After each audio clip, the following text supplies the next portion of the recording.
Queridos e amados irmãos, a paz do Senhor, aqui quem fala é o evangelista Jabes e nós iniciaremos a nossa última aula de teologia, concluindo aqui o livro do Apocalipse, amém? Queridos e amados irmãos, esse livro fala do futuro alvorocente, quando o apóstolo João, ele está nos dias finais da sua vida, ele já está velho, o tempo é cerca de 90 a 95, uns até dizem que 100, depois de Cristo. Ele é o último dos apóstolos, todos os apóstolos já tinham morrido, todos martirizados, e o apóstolo João é o único que não vai morrer martirizado. Mas o apóstolo João ele sofreu diversas perseguições.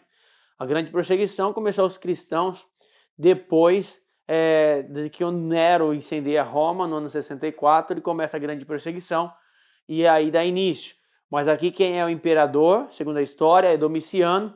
E Domiciano continua com a perseguição de maneira ferrenha, ao ponto que a igreja está sofrendo grande perseguição. E João está ilhado, está exilado na ilha de Patmos, numa prisão ali na ilha de Patmos. E ele está ilhado ali. E quando João está naquela ilha, naquele sofrimento, exilado, o Senhor abre o céu e chama João para poder receber algumas revelações. Esse livro que chama Apocalipse quer dizer revelação. É como se tivesse algo encoberto com uma cortina, como se fosse um teatro, e ali no palco está os personagens, porém eles não foram revelados ainda, e a cortina está tampando esses personagens, e de repente alguém tira a cortina e revela aqueles personagens.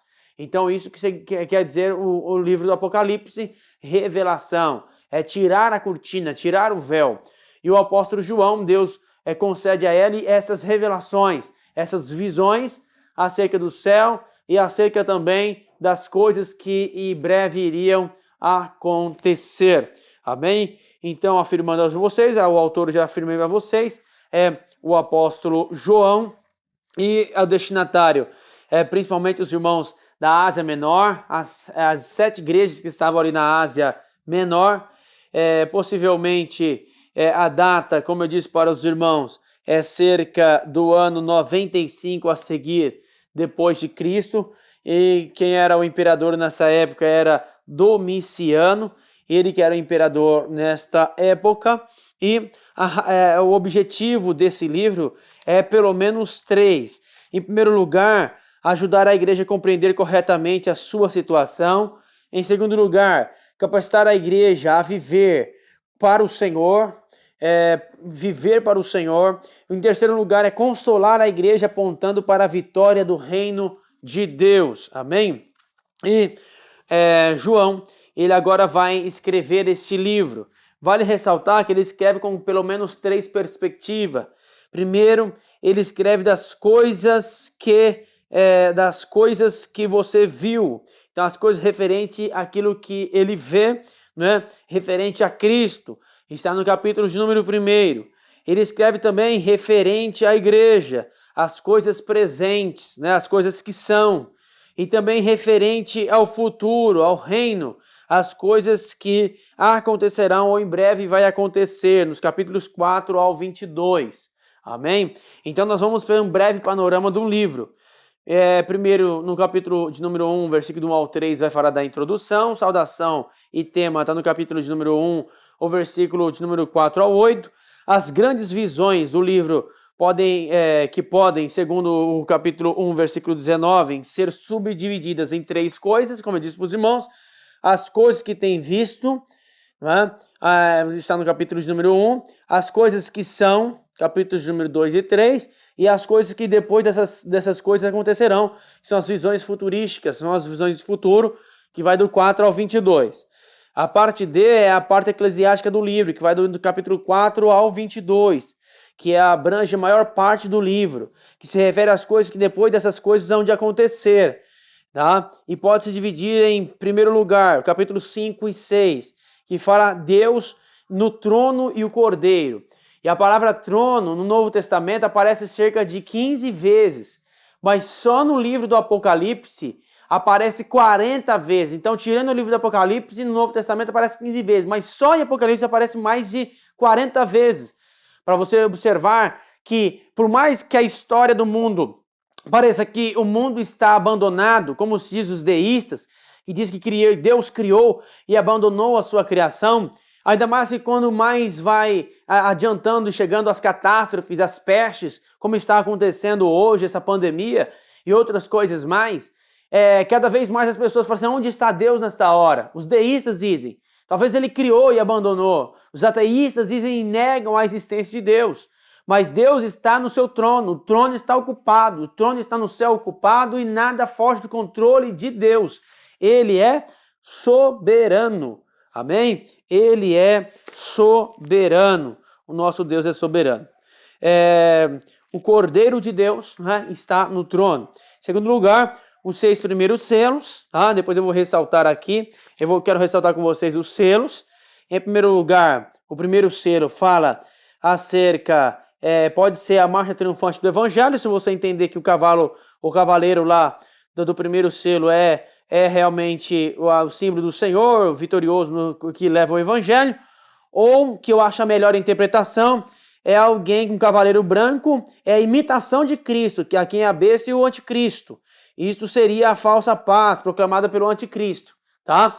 Então, o segundo selo é a guerras, o terceiro selo é fome, o tempo de preços levantados, o quarto selo é a peste, o quinto selo é perseguição, o sexto selo as mudanças na natureza, tá? Aí chega a terceira parte, capítulo de número 7, e vai dizer assim que Israel é salvo e também a multidão dos números de todos os povos finalmente salvos.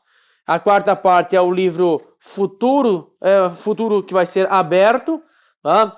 E a quinta parte é os 6 primeiras trombetas, que depois dos 7 selos, no final do sétimo selo, quando o sétimo selo ser aberto, vai ser manifestado 7 trombetas. E a primeira trombeta vai se manifestar, as primeiras 4 trombetas vão se manifestar para atacar a natureza, ações contra a natureza, tá? Então, as primeiras 4 são: a primeira trombeta é fogo e saraiva, a segunda trombeta é o monte ardendo com fogo, a terceira trombeta é a estrela e o absinto, né? A quarta trombeta é o sol e a lua e as estrelas são atingidos. Aí depois vem o quinto e o sexto selo, que vai atingir os homens. O quinto selo, os homens são tomados por espíritos malignos. O sexto selo, guerras que vão acontecer. Agora nós chegamos na sexta parte, o capítulo de número 10 e 11, né, que é um episódio intermediário, o conselho de Deus é proclamado, um livrinho acrescentado ao grande livro, e o conteúdo do livrinho é selado, e João não pode escrever o conteúdo que está escrito no livrinho, né, que foi revelado ali. A sétima trombeta acontece, e a sétima trombeta vai revelar também as 7 taças da ira de Deus, amém? Sétima trombeta. E também em oitavo lugar, o capítulo de número 14 ao 22. O juízo de Deus, tá? Aviso e antecipação do juízo, as vozes dos anjos, né? Que os anjos falaram ali, são juízos de Deus. Também a primeira parte do juízo, capítulo de número 15 ao 19, e as 7 taças da ira de Deus. Amém? 7 taças da ira de Deus. Então, as 6 primeiras taças da ira e os últimos juízos punitivos está no capítulo número 16. Amém? A 7ª taça da ira de Deus e a queda da Babilônia, capítulo 16 ao 19.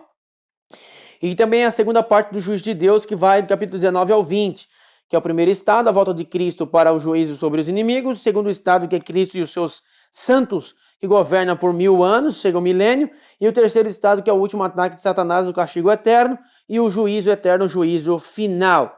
Depois da perfeição mundial, onde vai acontecer o novo céu e a nova terra, a nova Jerusalém, capítulo de número 21 e 22. Você já viu aí, para nós encerrarmos, que apareceu o mistério dos 7. Aparece aí as 7 visões. Né? Primeiro começa lá com os 7 castiçais de ouro, que representam as 7 igrejas.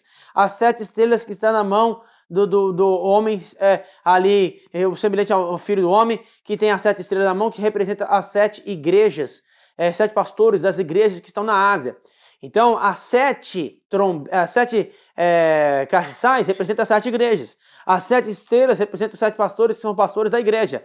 E João vai escrever no capítulo 2 e 3 acerca das 7 igrejas da Ásia e vai mandar essas cartas para a igreja.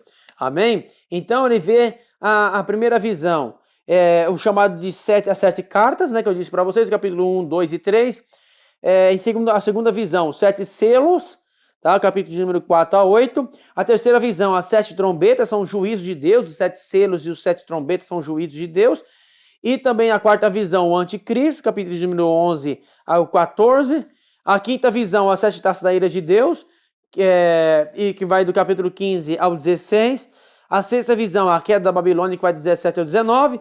E a sétima visão, que é a conclusão e a perfeição, que na verdade será quando chegará o juízo de Deus e também a nova Jerusalém. Aparecem alguns números aí também que são muito interessantes, tá? Que, por exemplo, o número 3 é o número de Deus, o número 4 são o número das coisas criadas, o número 6 aparece especialmente quando fala é o número do homem, né? 666 é o número do anticristo, tá? O número 7 é o número da perfeição, você viu aqui, tá? O número 3, que é o número de Deus, mas o número 4, que é o número das coisas criadas, que pode representar também o homem e coisas criadas, dá o número 7, que é o número da perfeição. O número 10 é o número da plenitude, e o número 12 é o número de Israel, da igreja, 12 tribos, 12 apóstolos, 12 pedras de Jerusalém. Amém? Então tem muitos símbolos e figuras no livro do Apocalipse. Você não pode interpretar o livro do Apocalipse de forma literal. Eles têm que interpretar ele de forma alegórica. Eu sei que tem coisas que estão no livro do Apocalipse que são literais, a gente entende isso.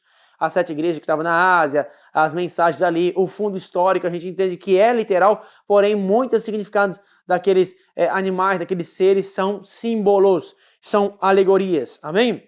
As interpretações têm 3 possíveis para nós encerrarmos. A primeira interpretação é a interpretação histórica.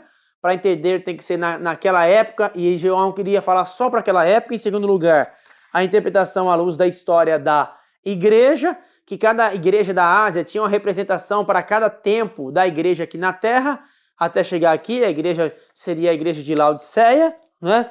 Esse tempo. E a terceira interpretação é a interpretação escatológica, que é a interpretação futurística, que vai acontecer. Essa é a melhor interpretação. Fique para nós o pensamento de que nós devemos estar preparados para qualquer momento. O Senhor irá arrebatar a sua igreja e iniciará então a grande tribulação, e aqueles que subirem com Cristo, vai ter o tribunal de Cristo, as bodas do Cordeiro. Aqueles que ficarem na terra vão enfrentar a grande tribulação, o anticristo, a besta, o falso profeta. Vão enfrentar também quando o Senhor descer aqui na terra, inaugurar o milênio, o juízo final e o final dos tempos, e a novo céu e nova terra, e algo maravilhoso que o Senhor vai realizar. Eu louvo a Deus pela sua vida que nos acompanhou até aqui. Escreva, se você quiser voltar no vídeo, ou volte para que você possa aprender mais, em nome de Jesus. Se você desejar, se inscreva no nosso canal, porque nós vamos continuar a trazer conteúdo para você. Não vai fazer parte da nossa aula, mas vou trazer conteúdos para vocês que vai enriquecer a sua vida espiritual, em nome de Jesus. Deus abençoe você. Grande abraço.